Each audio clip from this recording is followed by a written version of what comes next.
What up? No, man. What's up, Jeff? What's happening? Good with What's up, you. Fred? Coolin', man. 228 now. Yeah. 228. That's right.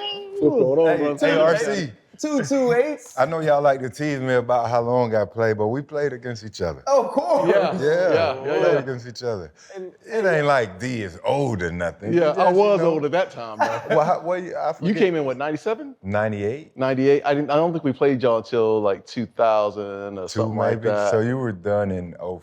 I was done in 04. 04, okay. Yeah. So I caught you on the back end. How does it feel when y'all start getting them 401k checks? Dog,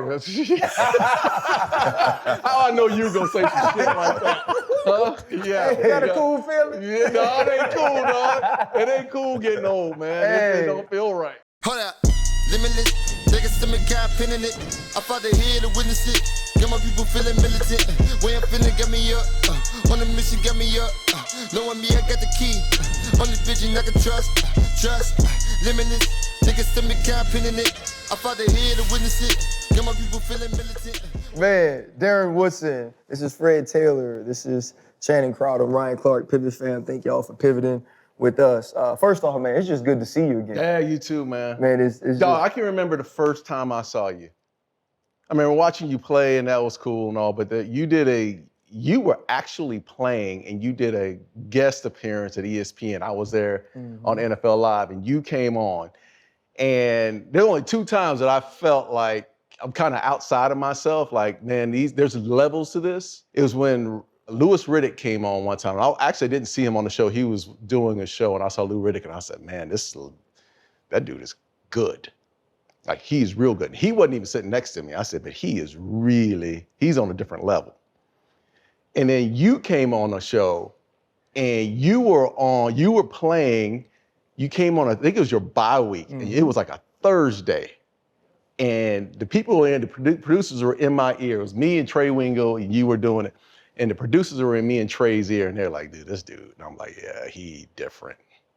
Man, He just different. Like, he just got it, the tempo. I remember my first day, I was like, dude was in my ear my first day, and I'm like, huh? During the show, like, I had no couth about how to do TV. And I just thought, man, the timing, it was just you. Like, man, God built people to do certain things. He's super He dope. built him to do this. I was wondering if he paid you anything, but he's really like that. Yeah, he is. Yeah, y'all safeties stick together. Oh, yeah, we stick together. We do this together. That's true. Man, so when we walk in, right, this building's at the Star. When I walk in, I see all the trophies, right? You see the Lombardis downstairs. And it made me wonder something that's way far from football, Darren. If people had camera phones in the 90s, we don't play. There is no dynasty. There is no 3 trophies. I played with some of the craziest personalities. We talked about Charles Haley when you walked in. Like, the personalities are unbelievable. Michael Irvin, Nate Newton. We don't even talk about Alvin Harper, who y'all don't know, and I'm not gonna put Harper on blast, but there were so many different personalities within this locker room. If the cell phones existed and the camera phones were there's no way we put a team together on Sundays, regardless of Jimmy Johnson or not. You just can't. Guys would not be able to play. They would be in jail, or something would be going on. Well, you brought up Charles Haley.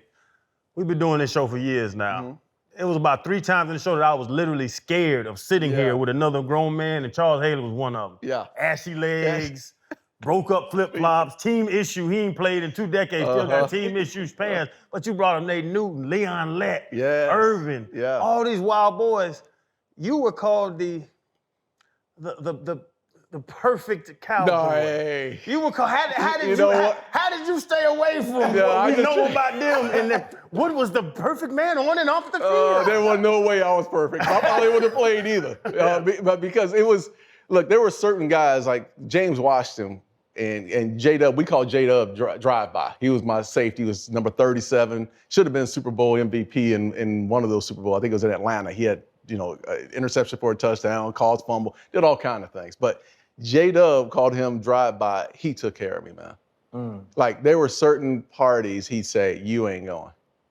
You ain't even welcomed at these parties. And I was coming in as a rookie, and there were certain guys, like, you just knew they were gonna run a certain way, But then there was other ones, like they looked at us like we were just innocent babies, like myself, Kevin Smith, calling Pup, Larry Brown. Now you just can't. You cannot participate in this. This is not what you're gonna do. Yeah, RC mentioned the trophies. You're mentioning the personality and the guys. You come in as a rookie. Well, actually, your first 2 years, y'all win Super Bowls. Yeah, back to back. Like, how do you fathom that? As a rookie, you see, all right, we're in it. Here we are, we've won a Super Bowl. You got all these personalities. They can pull you this way or this way. And then the next year, you come and win it again. Did it feel like this was just gonna be how it is? This is gonna be. Like, here's the thing.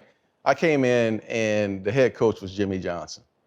And Jimmy Johnson, I love Jerry, and Jerry did a great job with this organization. He built this organization. This organization was bankrupt when Jerry Jones came in and took over. So he deserves all the credit. But the head coach was Jimmy Johnson, and the buck stopped with Jimmy.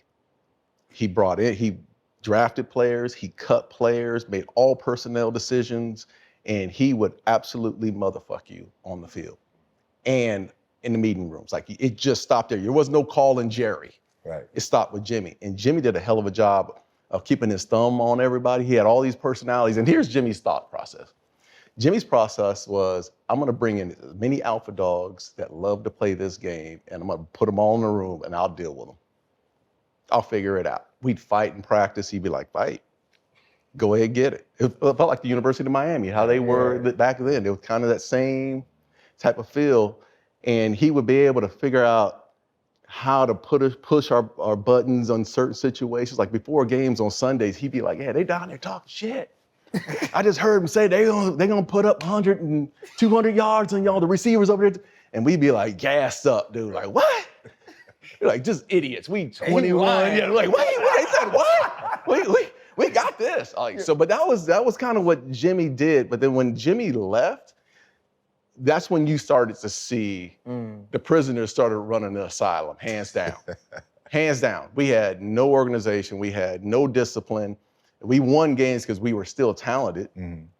But eventually, as you know, you don't bring in the right talent and the talented roads, you're a totally different team. And it didn't take us but we won that 95 championship in Phoenix against the Steelers. And after that game, I was like, this is over with.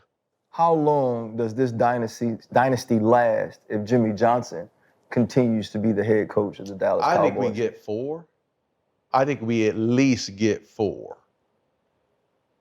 I don't know how we move forward because Jimmy ran this team so hard. And it was at the advent of free agency. It was when free agency started coming in, things were changing.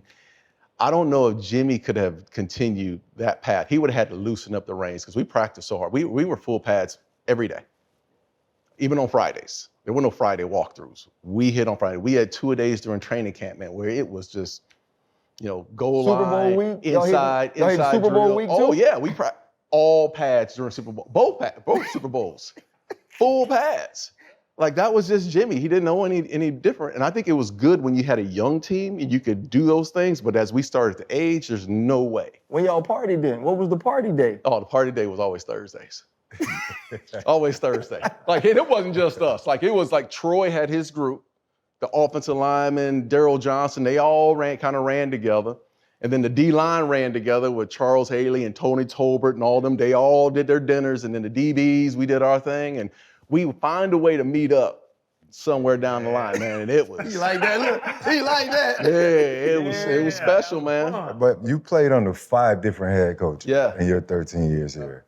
How did you personally handle the different changes of leadership? And did one specific coach bring out the best in you? Yeah, I would say, look, I'm not proud of playing for 5 different coaches, really not, because you know what's happening, right? Yeah. That means you're not having success. They got to change out the organization, bring a new organization in, bring a new coaching staff in, and it was terrible, man. We went through 3 straight 5-11 years. Right. Like, it was hard. I mean, it was hard for someone who understood what it took to win a Super Bowl, the discipline and showing up, and I'm really structured, man. I was the guy it was hard for me, man. I didn't want to be a part of this organization. At one point, I didn't, man, because we were very lackadaisical, top to bottom. Dudes were showing up late, guys were getting arrested, people weren't going to the meetings. I mean, the discipline on the football field, you know, the ball's gonna find the worst person. You know that, right? The ball will find you. And the same dude that wasn't showing up or was, you know, late for meetings or sleeping in meetings, find him at the end of the game, and here we go with this loss. And the organization accepted that. They accepted mediocrity at that time. And it wasn't until Bill Parcells came in, changed everything. I'm talking, I learned more in about a year and a half with Bill Parcells than I knew my entire career. I knew how to study, how to prepare, how to lead better. There was a lot more to my game that Bill Parcells was going to teach me. And I'll say this, I covered the slot my entire career, entire career until Parcells got here, and he made me cover the slot my first year. He said, yeah, you know how you know, right? You know when someone really speak truth to you is when they sit down and they watch film with you and they say, yeah, you can't do that no more. You can't do that no more. Like, yeah, you used to. Now, Steve Smith and these dudes just walked out here. You can't cover him. Yeah. And there was some truth to that, man. I mean, my ego was like, man, yeah, I can. Nah, you can't. Peace, I'm gonna make you a safety, and you're gonna be a first ballot Hall of Famer if I just make you a safety. But if I gotta have you doing all these things, your shoulder pads was too big for that, They were, dog. They were, dog. And I was trying to downsize. I was trying to downsize, man. Like this? You know what? You sound like Prime, man. Prime be like, dude, I need to dress you. You just don't. And I'm like, nah, I'm good. He was like, nah, you need to come down. He would bring shoulder pads out for me. Like yeah, no. Like, nah. What was that like though with playing with Prime, and that was at a time where he literally changed balance of power. Oh yeah. In the NFC, playing for one NFC power to another. What was that experience like of having him in the backfield? Dude, he was, and I'll say it, there's two guys that I would say the best football players I've ever played with or been around or actually was on the field with. Larry Allen was one that I don't know if I've ever seen a football player as dominant as Larry Allen. Like he was that dominant. And Deion was the most dominant, most disciplined. Like if people said he couldn't tackle, he didn't try to tackle, but he was strong. He had great hands, great eyes. He just anticipated. Like he came out on the field, and I'll give you the first example of him. He came out, so he played with San Fran. They ended up beating us in '94. He came over to us, and I remember the first time he practiced with us. We were out at practice, and we were 2-time Super Bowl champs, right? And we were doing one-on-ones. We all had to do one-on-ones. Safeties had to do one-on-ones, corners and all. So we were on one side. They usually have two sides going. You know how this works. You have one side going, the other side going. He was on the one side. He got beat on a quick out route during one-on-ones. The next one came up. He was like, hey, wait a minute. He told all the other 5 dudes. He said, y'all go on that side. I'm going to shut this shit down. He never cussed. He said, I'm going to shut this down on this side. I was on this side with him.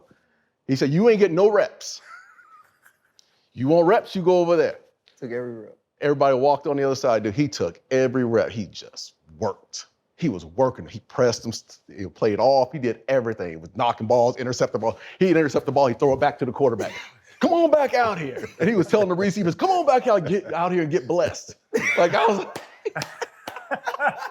I said, man, this dude, he's different, man. Yeah. And I learned a lot about like belief. Like you can truly believe, like the most dangerous person is that person that truly believes in themselves. And I learned that from him early on, man, that he just believed that it didn't matter who was across from him, I'm shutting you down. Like this, I'm way better than you. I'm way better than you. And it was that, and he would always tell me that, dude, you're the best safe in the league. Stop, believe it. Believe it. And I was just, I was young. I'm like, yeah, I know, man, but trying to be humble. He said, stop being so humble, man. Believe it. And at that time, I just couldn't get my head around that. But I watched him do this for so long. You learn things in life, and I learned that in life that's really jumped me to this point in my life. Like I am him now. Yeah. Took me a longer time to get there, but I truly believe in myself in this commercial real estate world. I mean, this is what I do. That's the dog mentality. And I figured out now, the word dog that you're talking about is you even brought up when you talking about Leon and Nate and all them. Yeah. A lot of people don't know that. The alpha male, I think people relate with more. Yeah. You talking about Jimmy, you talking about Parcells, which I was with Parcells in Miami, so I know exactly what you're talking about because he hurt my feelings too. When he called me in the room and told me, listen, Channing, you here to play the run. Right. We're not sending you back there to cover nobody. I said, damn, coach, I can stay on the tight end for a second, can't I? You need to stop this goddamn power. Exactly. So he was that guy. Can that happen nowadays? Both ways. Are there coaches that are built like Jimmy Johnson and Parcells? And are there players? I honestly don't think there's as many players. You talking about Haley, Leon, Deion, those guys? I don't know if there's that many players that could be on one team together and a coach to control them. Yeah, it's hard to do so. And I think it's, look, I'll give an example. I'll tell you, like the Cowboys, they practice right here, right? And they come through here. And I saw CeeDee Lamb walk through the other day, and I kind of get the perspective. Like CeeDee Lamb is making $35 million a year. A year. Like, what advice am I going to give this man of making $35 million a year? He's going to be like, dude, I'm going to make this for another 7, 8 years. This is generational wealth. What you going to tell me that I don't know, right? And I think they look at it that way in the locker room, and the coaches don't have that kind of control no more. It's the reality. Wow. Not even at the college level. They ain't got that control anymore, right? And then you come in from the college level, you built this person in the high school, college level, and then they walk into a locker room now in the pros. It ain't no different. Coaches don't have that kind of control. You approach football like I did. I tell them, we talk about like my schedule all the time, and like it was my life. Like it truly was. And the people around me that I love, they had to understand that. Yeah. Like I'm gonna be a dad, I'm gonna be a husband, but when I'm doing this, I am doing this. And we gotta build our life around that. Sometimes though, when that goes away and you are so structured, it's difficult to handle, even if you have ESPN, commercial real estate. And yours was kind of unceremonious in that you had a surgery. Yeah. Right? What was that experience like, or the feelings of having to give this game up? Probably at a time you weren't ready. I wasn't ready. You hit it. I wasn't ready. I was going into my 13th season, and I just wasn't ready. I had the major back surgery. I couldn't walk for 5 months. I had what they call drop foot. The nerve damage in my left leg was so bad, my foot I couldn't get there. And I just thought, man, I've had 10 other surgeries, shoulders, hand, and you just recover. Like you recover from this, and you almost feel like you're invincible. Like, yeah, I'll go through this rehab for 5 months and I'll be right back on the field. And I think one of the hardest things that hit me is that I was the captain. I still remember this. I was the captain all those years. For 10 straight years, I was the defensive captain. And in that year, that off season, I ended up having the surgery. I couldn't be around the team. I was trying to rehab. And they nominated Dat Win as the captain. And I remember being in that room, and I was like, dude, I'm not even a part of this no more. Like, this is a reality. Like, I'm not in the meetings. I'm not in the game plan. I'm out on the field doing these rehabs and in the training room, and they don't even look at me the same. Dude, it's a reality check. They don't even look at it. They used to call me captain. They ain't calling me captain no more. It's Wood, And I was that took me back a little bit, man. That kind of hurt. But then at the same time, I was trying so hard to get back on the field, and my body just failed me. Like, totally failed me. And it was the first time in my life my body said, nah, you can't do this no more. I was playing catch with my oldest son, and I was in the front yard, and I was going through the rehab process, and he threw the ball, and I tried to reach up and get it, and I fell down, dude. And I was like, man, that's it. That was my decision. That was on a Wednesday, end of the year, for that whole season. And Parcells told me, yeah, you'll get better. Just wait it out. He was trying to counsel me on this. But then I fell down after playing catch with my son, and I called the trainer here, and I said, dude, I'm done. This is it. I can't. I just want to be able to walk. Yeah. Like, I don't care about any of that. But it's one thing when the game, I saw guys get cut. I saw guys leave this game, but I never thought an injury would take me out. How did that, from a sadness, emotional, depression? Depressed, dude. I was depressed. Did you feel that? Yeah, I was depressed. I lost like 15 pounds, dude. I was 203. I was so depressed. I mean, to the point, I went through a divorce, man. Like, you know, people always talk about my failures and like, that was my biggest failure. Hands down. Emotionally, I was not the same person at all. And I had 3 kids, dude. And I let my personal shit affect what was going on in my life, my own bullshit. That's affect interesting. that. The losing football was a main piece. Yeah, it's my divorce? identity. And I associated myself with the same, like I associated my entire identity to playing that game, being a Dallas Cowboy, showing up every day, being the captain. Like it meant something to me. And when it wasn't there, man, I didn't know what to grasp onto. I didn't have anything to grasp onto. I wasn't doing real estate. I wasn't doing TV. I didn't have anything. It was just, this is it, me and my kids. So it took a toll on me, man, emotionally. And I'll admit it now. I mean, I wouldn't have admitted it back then. Yeah. I'll admit it now, man. It was a trying time for me. And I understand how guys go through that. Yeah, I was gonna say a lot of guys struggle with that transition, especially when, you know, it's abrupt. Yeah. Or it's considered abrupt when naturally you should be planning a few years out. And I think the statistic is like 87% of the guys are divorced within 3 years. Yeah, I was of retiring. I mean, because you go from so much structure to, I gotta be in this person's face every day. Like, do I really know you? Have I learned you? Do I even like you? Over all these years, right? Yes. Now here we go. Yeah, here we go. Whoop-dee-doo. Yeah. Right? But you mentioned something, because I want to get into the Hall of Fame conversation, right? Should be. Well, 28, you should be. But I want to ask you, Deion said you're too humble. Earlier, they were like, you were the structured guy. You wasn't the guy to rah-rah and bring that light to yourself, but you was a hell of a safety. Bill said, I want to help you become a first ballot Hall of Famer, right? So he knew that was a possibility. What do you think the hang-up has been, though? You know, because for me, I think a little bit of all of that. I was too nice. I didn't bring that attention to myself. Jacksonville was a smaller market. I have numbers, but what else is it? Yeah. You know? And it's crazy because you were an every down player. Like every damn down. You caught the ball to the backfield, rushed it out. You know, look, I'll say this, man. I think one of the things that when I look at myself, I didn't bring a lot of attention to what I was doing because I just wanted to win. Like, man, I am the most competitive person you will ever meet. Like, I don't give a damn about all the accolades, but I do want to win. Right. Like, even here.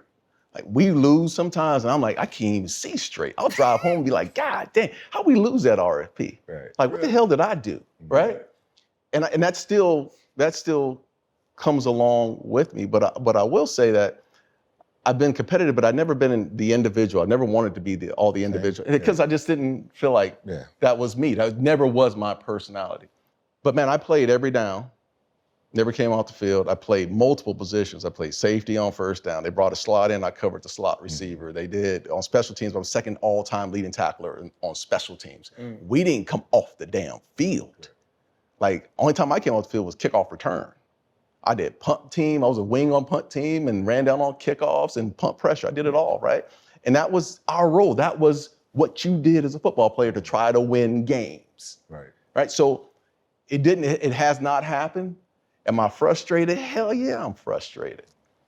But when I look at guys that I really admire, man, that played this game, it's guys that were like versatile, guys like I said Steve Smith's name earlier. I remember, man, and they talk about all these big time receivers and all that. I remember when Steve Smith came in this league, dude, we had to game plan this dude on offense. He moved around. They even put him at running back sometimes. We better figure out where he is. Right.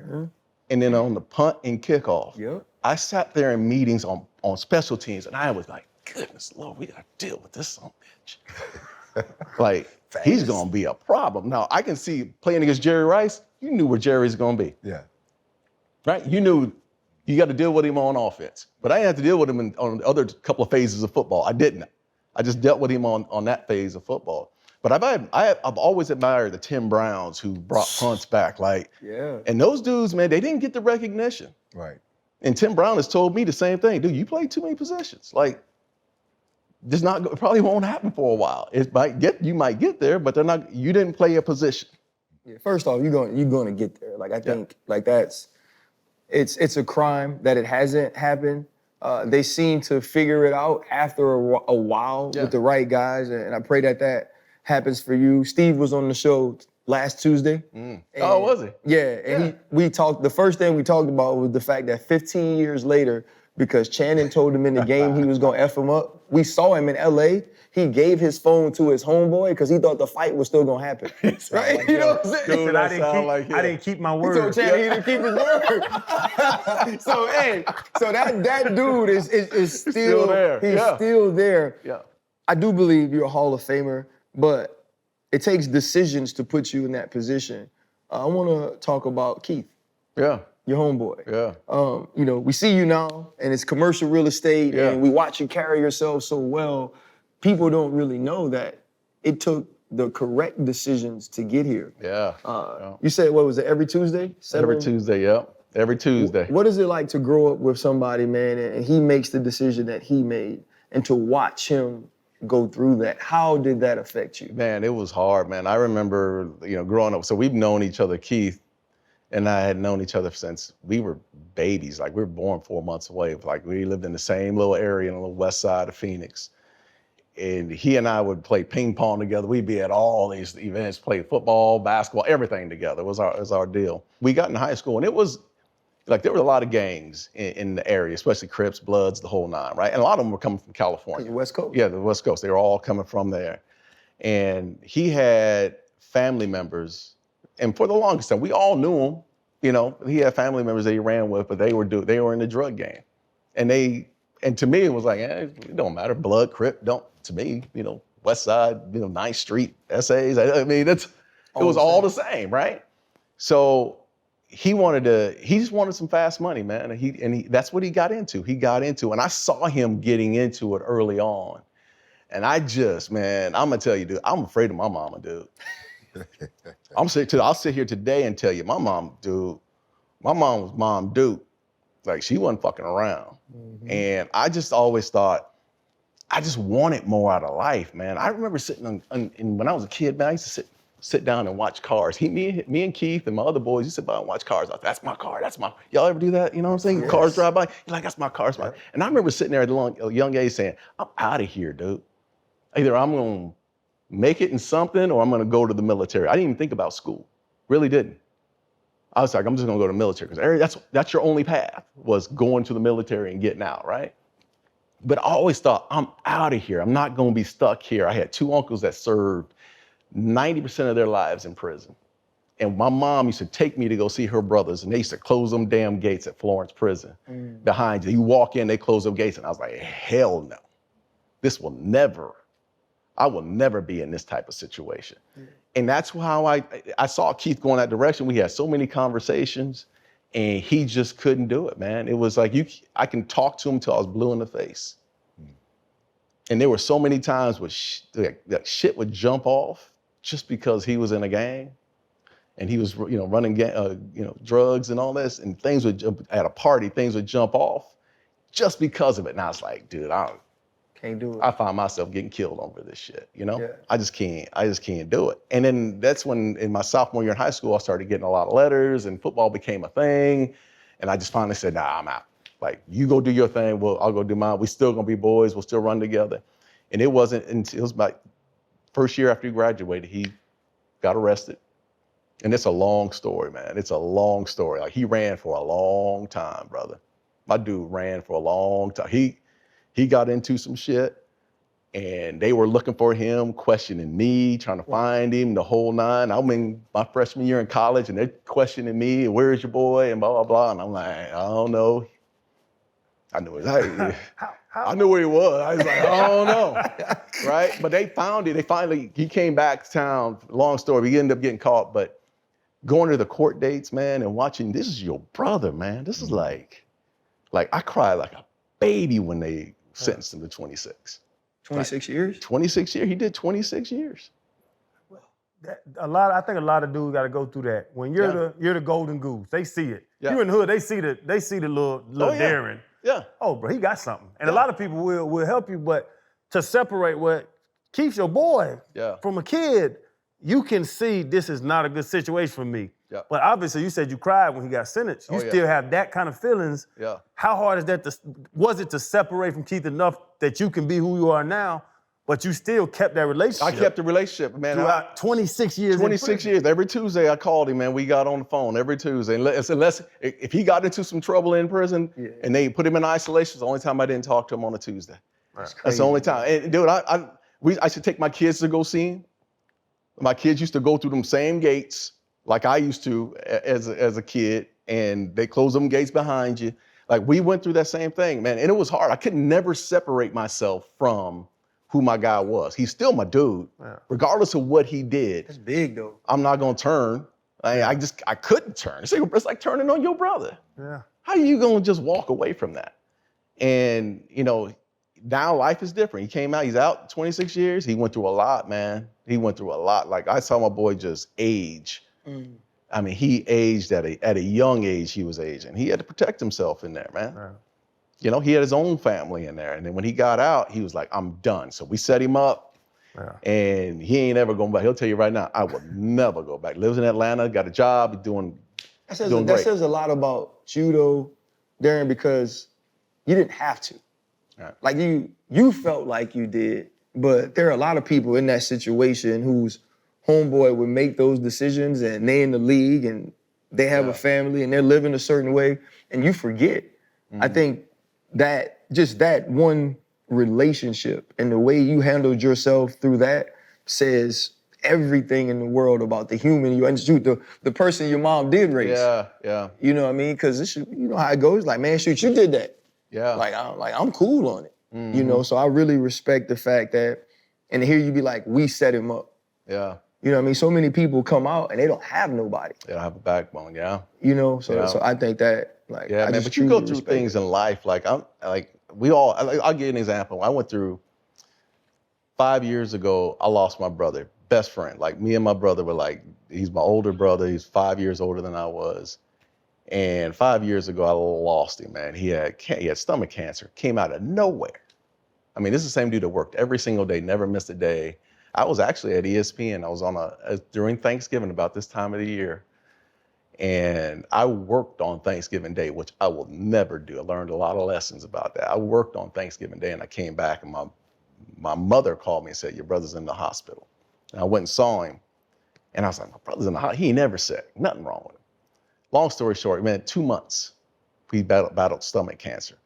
And for 2 months, man, I basically lived in his place, pick him up, wipe his ass, do all those things, dude. All those damn things, like he's your brother. Like you do all the simplest things. I watched my mom cry, the whole nine, dude. Like it just tore us apart. But it was so much pain and agony through that process, man. And I always say this, like pain, when you have pain, dude, pain needs to repay your ass. You don't ever let go through a situation and not get repaid. You just don't. And I just heard someone talk about it the other day, and it was so true. I saw a guy talk about it, and he said the same thing. Yeah, you need to get repaid for pain. Like you should not, if you don't gain any insight after going through pain, then you're a fool for that. You're a fool for that. It should give you wisdom. It should give you knowledge. It should give you something. Like pain repays you, right? And for me, man, it took me to my knees and it brought me closer to Jesus, dude. It really did. Like, I'm not saying God, I'm not, dude. It took me to my knees. Like, there was a closeness after that I never experienced. Because I was begging for God to, hey, God, just take this away from him. Take it away from him. And it didn't happen, man. But in the same time, just that closeness of, hey, man, it's going to be okay. And this too shall pass. As a constant reminder, you said it happened during the holidays. We're at that point right now. Does it? It's every day, though, Fred. It's every day. This dude left two babies. One just is in architect school in Oklahoma right now. And guess whose job? He told me the last thing he said was, hey, you take care of my babies. Like, I was the dude who had to tell him that he was dying. I'm the one who told him. My mom couldn't do it. The doctor told us, and I had to walk in there and tell him, man. And I'm telling you, dude, that is hard, man. And I don't think I never really told this story. Like, I don't think anyone in my family knew outside of my mother and my sister and my other brother, that really knew, even my wife. I used to go home at night after watching him and get home at 1:30 in the morning. I had to be back up here at work at 7:30, 7:45 in the morning. But I remember just crying, dude, like I can't even cry no more. I really can't, man, but I gained so much.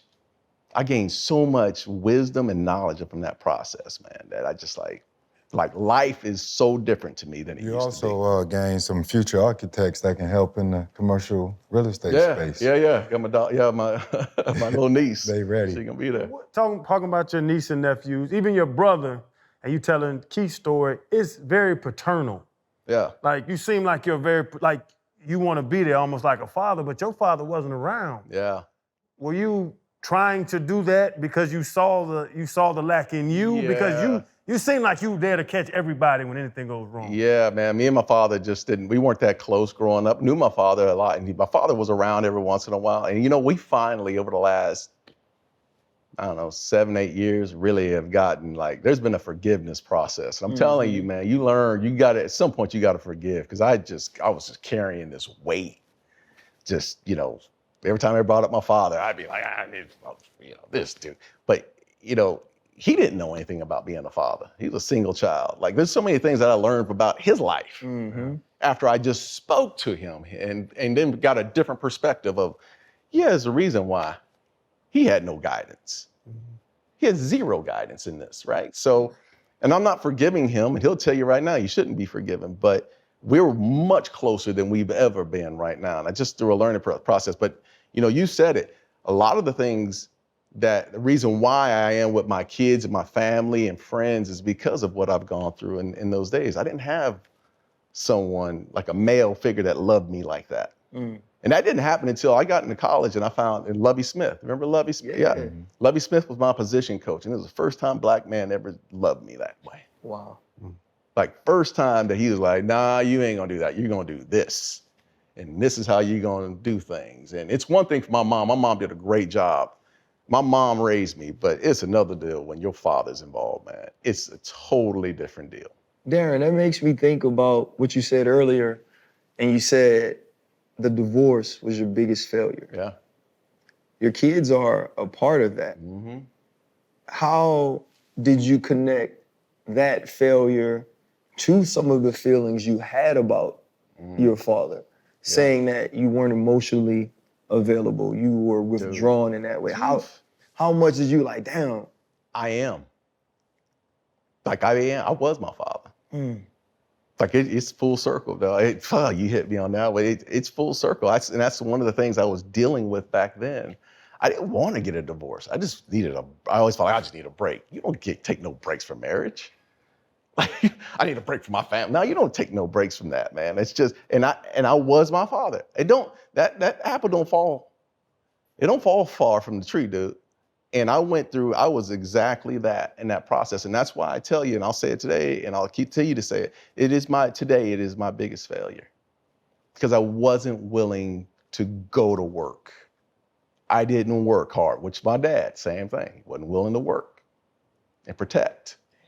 So, that's part of and right now, I'll tell you this, again, pain, you go through pain and you learn something. Well, the lesson I learned is I date my kids. Yeah. I date my kids. I date my daughter once a week. I date her. How has that relationship grown from that? It was tough, man, because naturally they're gonna go to their mama. It's protection mode, right? I got two boys, older, a 30-year-old boy, a 32-year-old boy, a 25-year-old boy, and a 28-year-old daughter. And I have a 9-year-old now. The boys are going to go in protection mode, hands down. I could do whatever it is for them. And they live with me, even through the divorce. They live with me, but they still are in protection mode for their mama. And that's natural, and I get it. I definitely get it. They don't want to hear what was going on. They just like, hey, y'all didn't work out. You should have did a better job. It's on you. And I should have did a better job. Channing Press reset during COVID. You got COVID, baby. You was close to 40. Ahead. You got a 9-year-old? I got a 9-year-old, man. What's that like? Let me tell you. Amnesia. You forget. No, I'm serious, though. You forget how how hard, it was so much easier at a younger age, physically. Yeah. Like physically, like at a younger age, I used to come home from practice and I'd play with my boys and my daughter, and they all played sports, and I'm ready to go. I come home now, and I'm not even at practice. I'm not even doing anything physical. I'm sitting in the office 90% of the day, and I come home, I can't. That energy level ain't the same, man. He wants to play basketball. He wants to do exactly what my older ones do, and it ain't the same. Now, I will tell you this, mentally, I'm a much better father. I am the game is slowed down. Patience. Oh, my patience level is like having conversations and I was raised by my mom. So my mom didn't have time. She worked 2 jobs. She didn't have time. So she should just yell at us all the time, right? And so I didn't know how to parent, like kind of like my mom. My mom was just doing the best she could. She had 4 kids by herself, right? So she just like, there was no talking about, she didn't have time. Like, get shit, do this and move on. I ain't got time, don't talk back to me, right? I think one of the lessons I've learned, this is not a shot at my mom, but this is a shot at us as men, is that we don't speak life into our kids. Like our kids, we should allow them to have a conversation. They ask us a question, answer the question. Yep. If they say, hey, why do I have to do this? Well, I'm gonna tell you why you have to do this. Because I used to always, my son would say, my oldest would say, why I have to do that? I'm like, because I told you so. Don't tell me again. Don't ask me that, right? Yeah. That's how we normally. And now with this one, no, man, I'm speaking life into him. I love it. All the time. Like, okay, this is the reason why. These are the repercussions. This is what's going to happen to you. And even when you're in a position where you go to the doc, we went to the dentist the other day, and I actually took him to the dentist, to the orthodontist. He had braces on, right? Here I go with braces all over again. He's getting braces. I'm 56 years old. That's what made me laugh. My grandson. That's what made me laugh. You know what? And my boys kill me on this. But he went to go get braces the other day, and the doctor was asking me questions, and I'm like, don't ask me. Ask him. Right. So I force him to have those conversations. Oh, he's a grown-up, dude. He is. I used to get ridiculed in my house for that. Like my wife was very much like you say, right? Do it because I said it. And I would correct him. I would, if I had to punish them, I would punish them. And then I'd sit him down and I said, now tell me why you did it. Absolutely. And I was very honest with him. There are actually good reasons to make certain decisions. And now, I may tell you, all right, look, going forward, you can't make that decisions because the repercussions of those decisions are these. Yep. But, if my son got in a fight and he gets detention or something, and I say, well, why'd you hit him? There are some reasons that I can be like, that makes total sense to me. Right? Absolutely. We got to do it in a different way. Absolutely. You know what I mean? Handle it a different way, but I get that. And my daughter, like her joke is always, you ain't got to tell me I'm pretty. My daddy always told me. Right? Because that was just my thing. I think it was part of football being so important to me. Yeah. And I knew it would take a lot of time. So my words were what I had. Exactly. Right? I had to show up when I was supposed to show up, but when I was there, I had to talk to him. And we had to have those conversations. So I love the fact that you talk about the growth that gets you there, but my mom was like that. My mom's very soft-spoken, like very quiet, and she wanted to have conversations. So unlike you, I did get to see it, and it's like what you're talking about, But speaking of people who are childlike, it's Thanksgiving week, you've mentioned it. I want to say it was 93 Miami, Leon Lett. Yeah. When you out there, and the ball's just there in the snow, and old Leon running down doing Leon type things, what was that day like? Man, let me tell you, man. Well, that was a close game. First of all, it was going back and forth, and then we ended up losing that game. We were competitive, dude. We didn't lose a lot of games, man, back then. So that game was like, I don't know how they got to this point, but anyway, we're there. The game is pretty much over. We blocked the field goal. The game's over. I'm kind of celebrating. My job as a safety is to do what? Yell, Peter, get away. Peter, keep everybody away, right? So Thomas Everett and I are out on the field. He's the other safety, and we're saying, Peter, and we're running off the field, and then I see a body run, and it was like, I'm almost towards the sideline, and I see this happen, and I thought, damn, Leon hits the ball, and Leon was normally not on the field goal block team. Someone was hurt, and then Leon got on the field goal block. This is he wasn't practicing this all the time, so For him to hear Peter, he's like, what the hell are you talking about? Like, who Peter, right? So he goes, he hits the ball. They end up winning the game. But I'm going to tell you, man, one of the greatest things I've ever seen by Jimmy Johnson was done at the end of that game. So game is lost, and you would think Jimmy would be livid in the locker room and be pissed off and all. And he got everybody in together, and he says, hey, y'all go love. That's all he said. You go love on that dude. That was it. See y'all on Wednesday. That was the entire post-game speech. You go love on him. And he was so distraught, dude. He was in the training room, like our locker room, and then there was a training room that was around the corner. He was sitting on the bench, and he just towel on him and blah, blah, blah. He just down crying like a baby, man. And dude just just walked in and hugged him, man, loved him. Just loved him. We didn't lose another game. Wow. We won every game, went to the Super Bowl, won the championship. Like certain things have to happen to you during the season, man. And that was one. But that's, like, I've never heard that story. I don't know if you've told it before. That is crazy. That's crazy, isn't it? Yeah. Jimmy is leader of men, though, it seems like. Yeah, Jimmy's leader of men. Now, Jimmy was hard now. He was hard to deal with. Like, he didn't like me too much because I was young. Young guys, he was kind of like, you do your job. But, Troy Aikman, I'll tell you, my first year, man, we were in training camp, and I hit somebody on a crossing route. And I was pissed off because they wouldn't let me start. So we had training camp. I hit somebody on a crossing route. Big old fight breaks out. James Washington has something to do with the fight too. He did something. He hit somebody, and this big old fight breaks out. And Jimmy grabs me to the sideline and said, "Hey man, you can't just be hitting people. These are your own players. Like, be smart.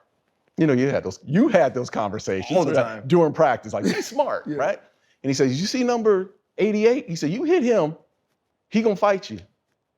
So yeah, you just figure it out. You hit him, he's gonna fight you. You see 22? He said, you let him run through the drill. Just let him run through the drill." He said, you ain't even got to butt him up. Just let him run through the drill. He says, you see number 8, Troy Aikman? I said, yeah. He says, you hit him, I'm going to cut your fucking ass.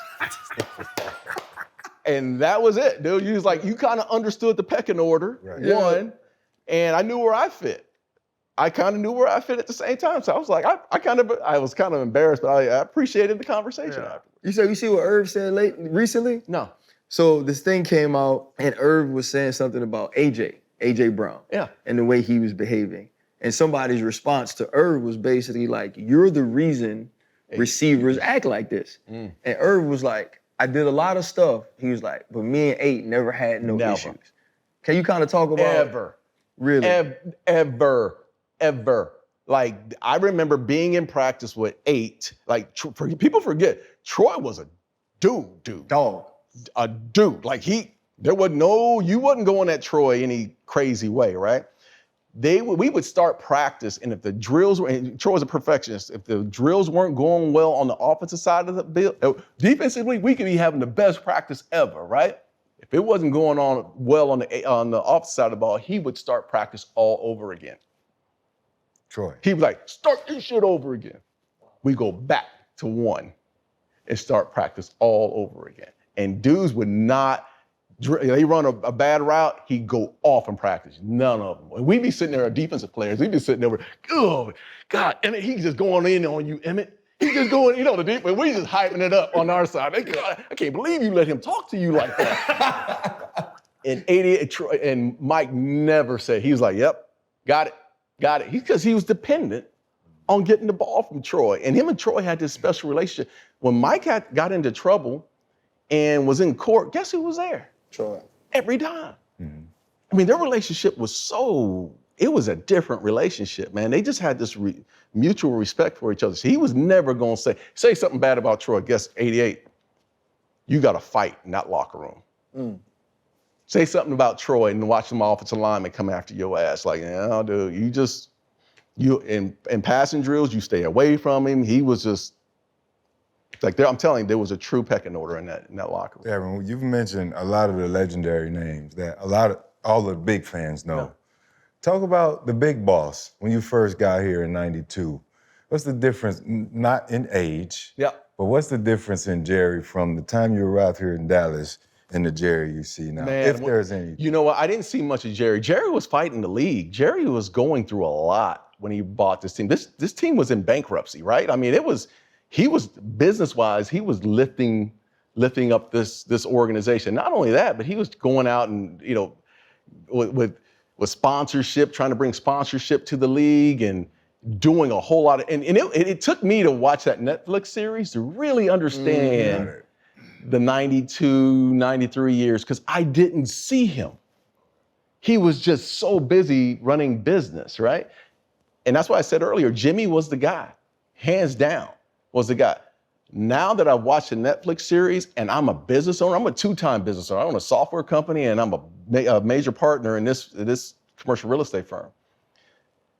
I understand how to run a business, right? And the sacrifice that it takes. The sacrifice this man made for this organization and for the Dallas Cowboys is unmatched. It's unmatched. He did, like, I firmly believe he is the greatest owner of our generation. Yeah. Hands down. He's the greatest owner. Now, I'm not gonna say he's the greatest GM, but as far as ownership and what he's done for the NFL, TV rights, Nike coming in, like, he's changed the game. And that's the appreciation I have for him as a businessman, because I understand the sacrifice he made. Because there's some sleepless nights. Mm-hmm. There really are. When you gotta fund it and make payroll, and it's coming out of you, right? And everybody else is sleeping at night, and it's all falls on you, dude. Those are some sleepless nights. Them nights suck, because you are the stopgap. You are the end of it. And he did all that for himself and for his family. And I thought, man, you got to appreciate that. Hey, and just off these last two topics we talked on, Jerry Jones overshadows the team. Yeah. He still does. Back still then, does. and to this day, he does. Those championship teams you own, they weren't talking about Wood. It was the big three. Yeah. Troy, Emmett, and Irvin.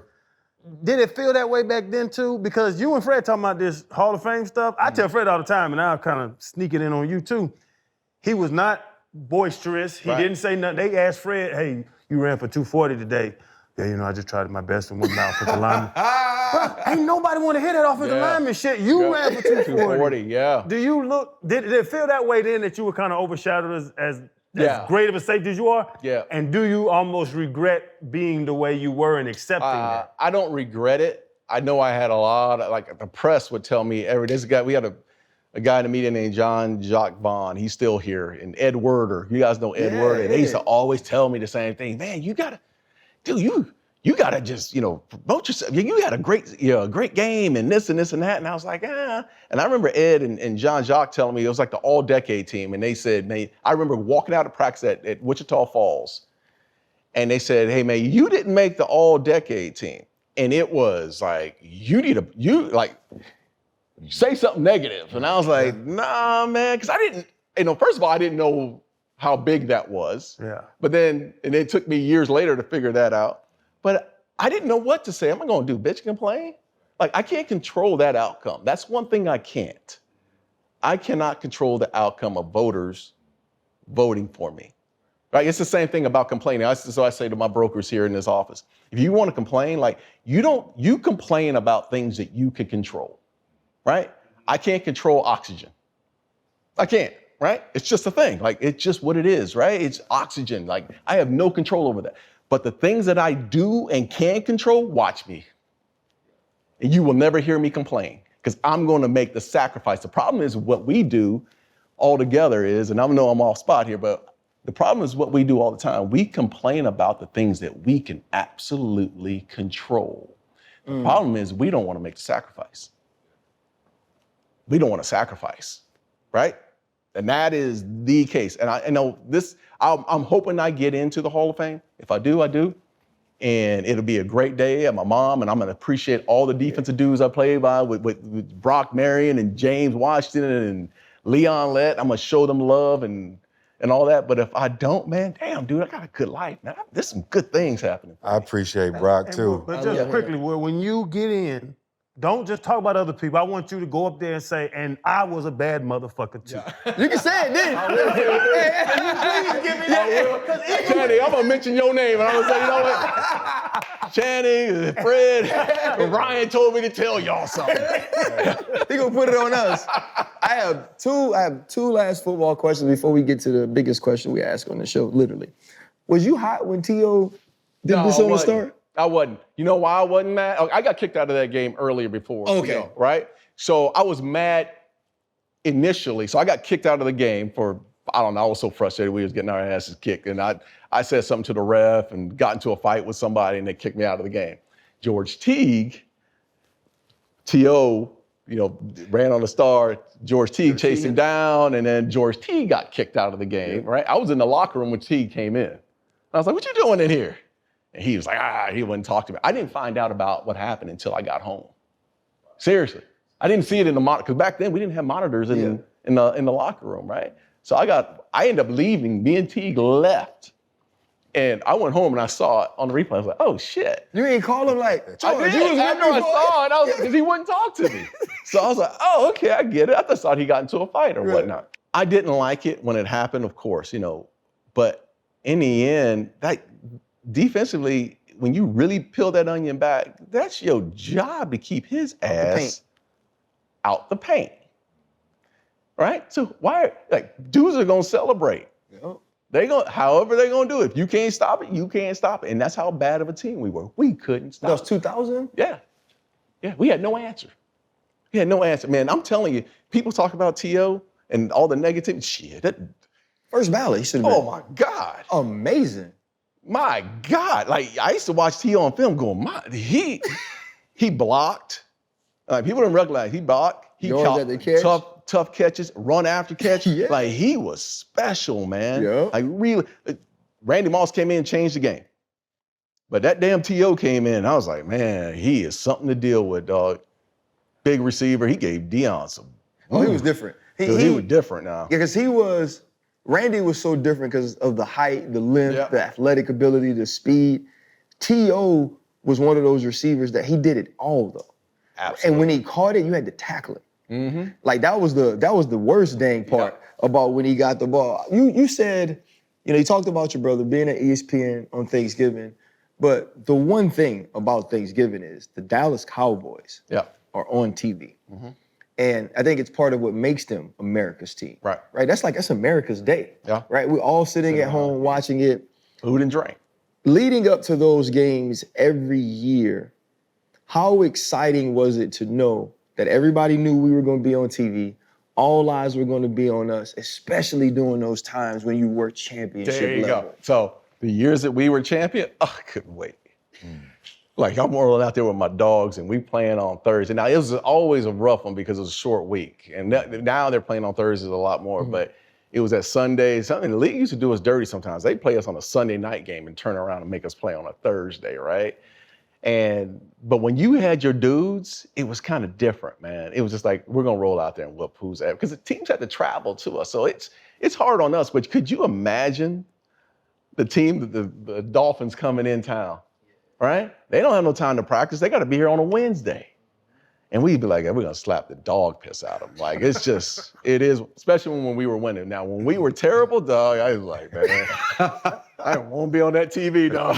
We 5-11. We're out here with some scrubs, and we're about to play the Minnesota Vikings. Y'all saw, act like you didn't see. Randy had three catches that day? Yeah, he had, yes. It was embarrassing. That's when you roll out with that type of team, you don't want to be on Thursday night football. You just don't want to be on Thanksgiving. Yeah, y'all gave away my rookie of the year that year, man. Let Randy go crazy. Because Randy went crazy? Randy went crazy. 2 big games. Yeah. Well, Randy was supposed to be here. We told him. Me and Randy. Jerry told Randy he was going to draft him and then didn't draft him. So why do you think they didn't draft him? Was it because of Irv?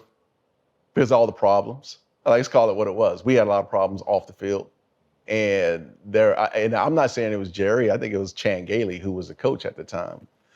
Didn't know if he could handle Michael Irvin and Randy Moss. Because Randy had a lot of problems off the field when he was in college. And I don't think they felt like it was going to be a good match, which I'm like, you out of your mind. We would watch film of the draft. Mike Zimmer, who was the defensive coordinator at the time, he used to always show me video of a tape on defensive players all the time. Roy Williams, whomever. He'd be like, this is the guy we want. This is the guy we want. He called me in the office one day in the off season, and he turned on that film. And we did it every year. We did this every year. He would turn on that film, and we turned on that film, and he's showing me Randy Moss, skinny kid from Marshall. Like, I'm like, what are you doing? Like, who are we looking at? This kid? He's like, yeah. And I said, he ain't even playing defense. He played offense. I didn't know. That's right? right. He's like, yeah, he's special. And I said, well, why are we watching him? He said, that's who we need to draft. And I said, dude, you supposed to be, you the defensive coordinator. He was like, you should be looking at a defensive dude. He's like, no, we don't want to play against this. Yeah. And I was like, you know what I said to him? This is how ignorant I was. I said, who is he playing against? Like, who is he playing against? And he was like, yeah, it don't matter. Like, this dude is different. Yeah. And I was like, all right. And then they, thought we were going to draft him on draft day. We didn't do it. And then I was like, yeah, he came in the league. And I was like, oh, yeah, he's different. He's special. Yeah. Straight cash, homie. Straight cash, yeah. You mentioned your biggest failure earlier. We always ask our guests their biggest pivot in life. That's like that one moment you can go back to and say, because this happened to me or for me, I am who I am today.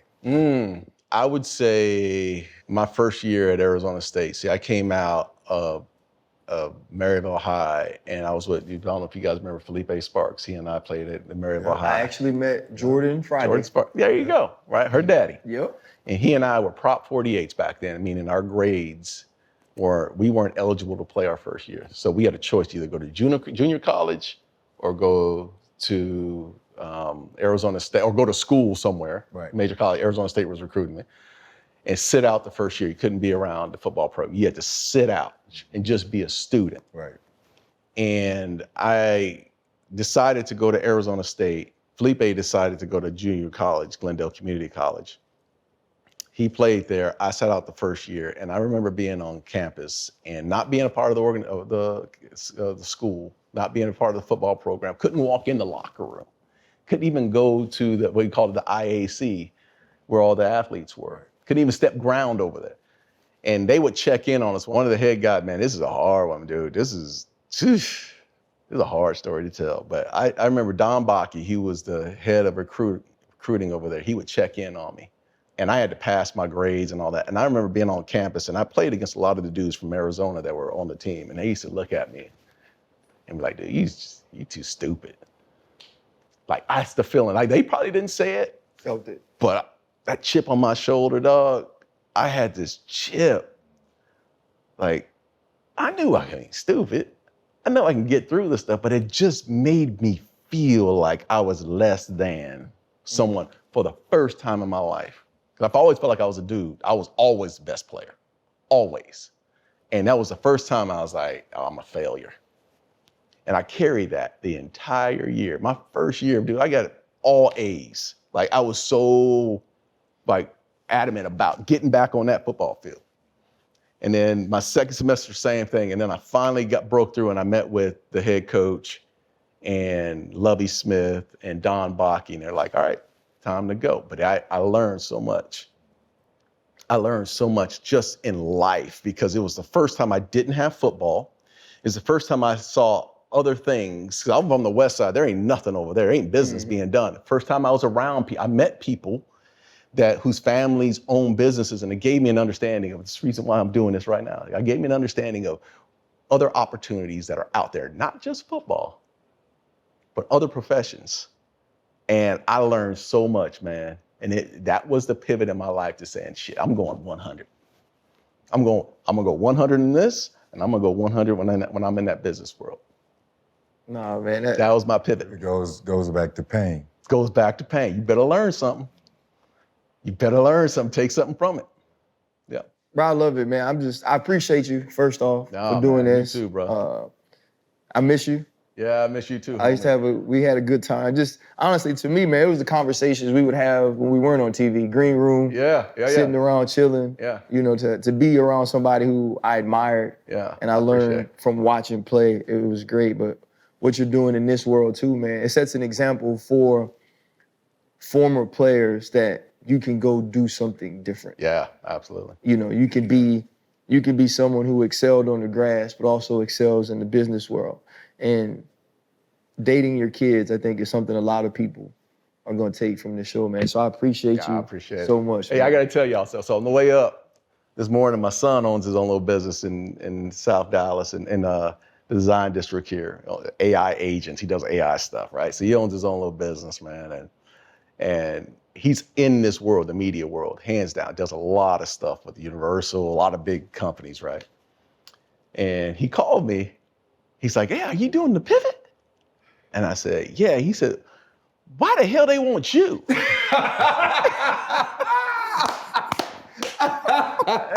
That's cold-blooded. I hung up on it. I was like, I'm not even. But that's my life. That's our lives, though, man. Yeah, There's a man. reality to that, man. So You just his daddy. yeah, I'm just his daddy, dude. He care less. Tell them come over and school these boys. They scared of AI. No, don't be. It's like the internet. It's Put just us a on tool. game. It's a tool. Can AI fix the Cowboys now? Hell no, dude. What's it? Hell no, man. I don't Darren, know. question. Stop. Question. No. I know when they traded Micah. I just couldn't believe you would give up a transitional player, a guy that is so special and so dominant at what he does. Like, everyone's looking for a pass rusher. Why are you going? And if you're going to give him up, that's the wrong trade partner for you. They didn't want to, man. Yeah. And you can tell they didn't want to, because there's no way Green Bay is your trade partner. Right.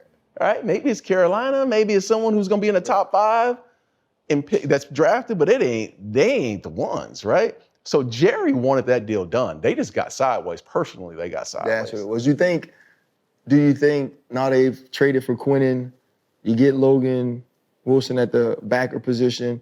Offensively, George Pickens has been what everybody knew He's special, yeah. George Pickens was.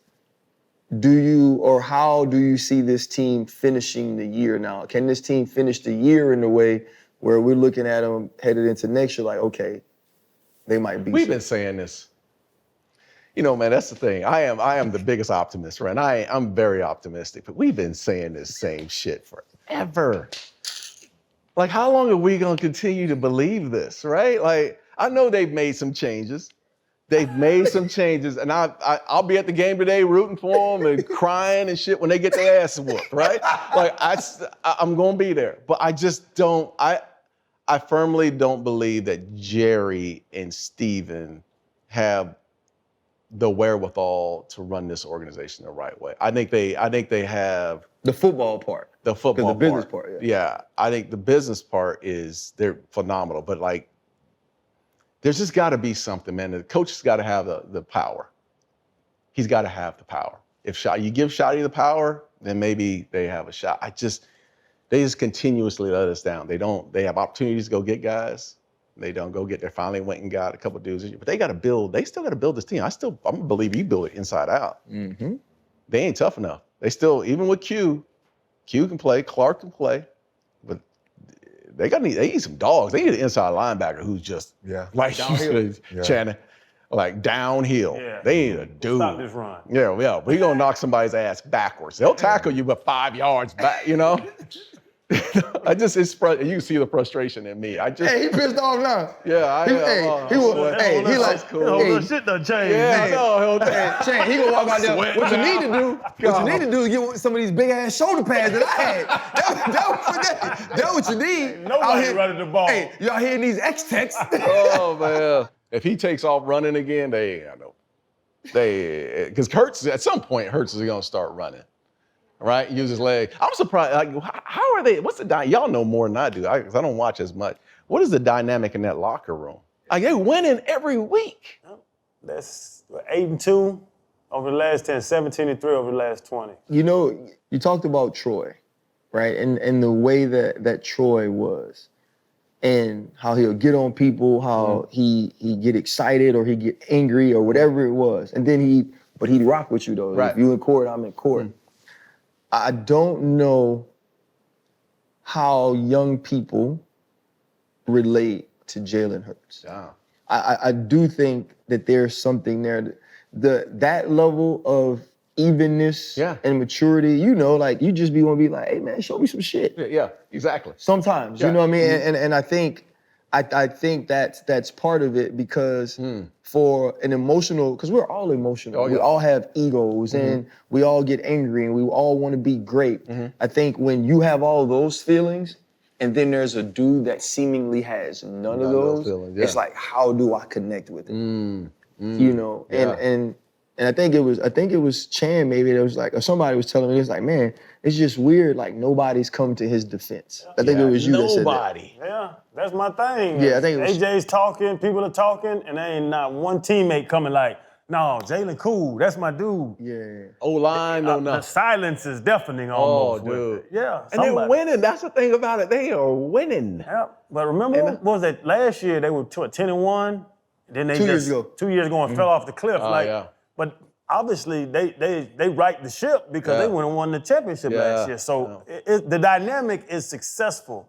It's almost broken successful. I don't get it. Yeah, that's something, man. That is. Tell you who wish they could be that broken and successful? Y'all. Right here, dude. I would live with that all day long. You would live with them arguing all day. But see, y'all was low-key like that. Y'all had a lot of stuff going on. Yeah. But the football was it. The football was right. it. You know what I'm saying? Hey, man, appreciate it. Thank you, brother. Man, that was good, man. Hey, you tell your son, man. No, tell your son to watch the show, though. Oh, you watching the show? Yeah, tell him to watch it when you want. Yeah. Hold up, limitless. Take a stomach, got a pin in it. I fought the head to witness it. Got my people feeling militant. Way I'm feeling, got me up. On the mission, got me up. Knowing me, I got the key. On this vision, I can trust. Limitless. Take a stomach, got a pin in it. I fought the head to witness it. Got my people feeling militant. Way I'm feeling, got me up.